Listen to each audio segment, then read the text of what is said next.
year, this month, this week, and it just keeps going and keep looking at bring. I'm thinking I got less time this week than I had last week. Maybe you're thinking I don't even know where to start. Reading is super important. I found it really fulfilling in my life and really useful and insightful as well. I want to share so different people in the world think about books.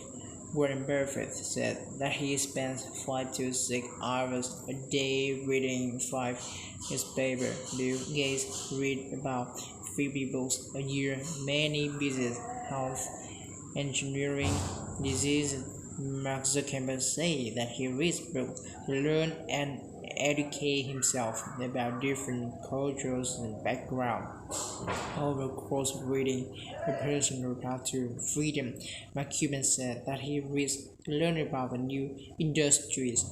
This is gonna tell me how old you even remember Elon Musk said he read that by the time he was 9 in total, and it's my favorite on film night of Nike, and he keep his library so sacred that when people enter it they have to take off their shoes and pull down. So they plan a good reason why you should read, but you really need to know your own. That my number one tip. You need to know why you're reading and the tale and have an escape new information and grow. It's because you want to find new ideas about how to improve your life.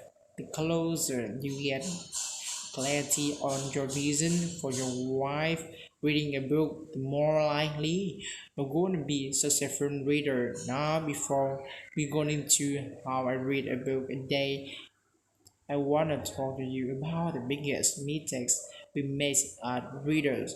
One of the biggest mistakes we make is that we think that books need to be read cover to cover, and this side on this side. Now the interesting thing is that not all books are written in that way. It kind of like saying when you go shopping for your that you need to walk through every house to just find the things you needed. You're talking too long. You never do that.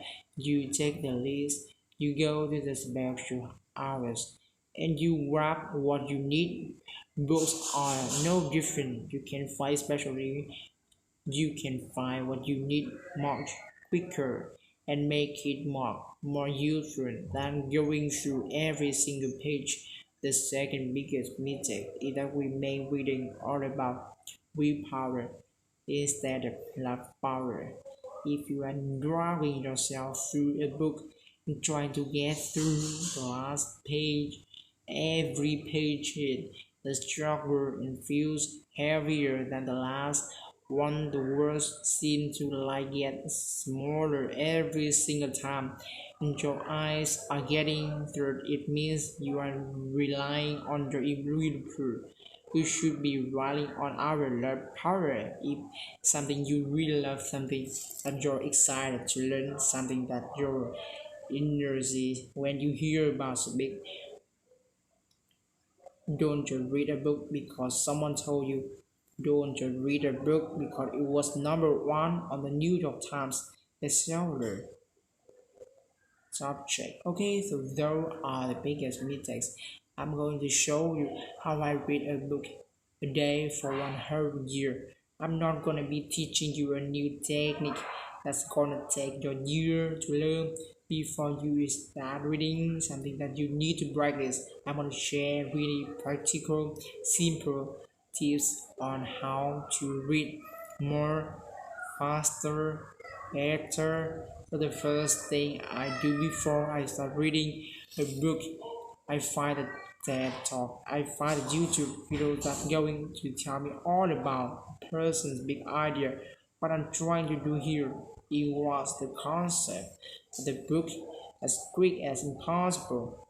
Understand the central principles, the underlying theory behind the book from the author without having to invest a week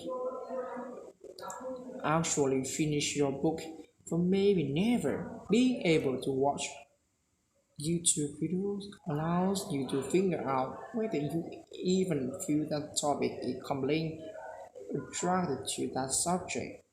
You understood it from the tour and I need to read the book. Basically, my point is that talk let me know whether that book is worth reading for you. It should inspire you want to go and order it straight away if it doesn't.